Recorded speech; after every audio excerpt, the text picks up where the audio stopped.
ما می رویم به دهاتی چلدختران، به دهه دوچندان و دهه غلقدره. انا این راه ما را به آن دهه میبرد. رفتیم.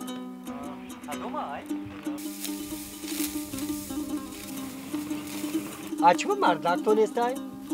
اومد روید بنا. چند قدر روید؟ یا گرم شید؟ گرم شید. نه اومد اشکری. آها.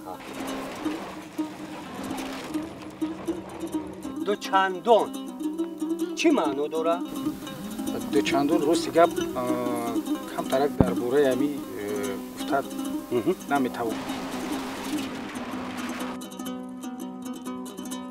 این غلقدره معنیش چیه نامش؟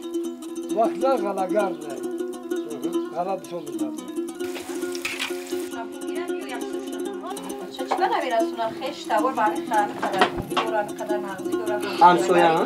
همسایه‌گری که نمید اینو با ایمون یکدیگر فهمی نقی رفت و اومد دوستی رفاقت همه همسایه را جمع کرده حشری گندم درویده میدن.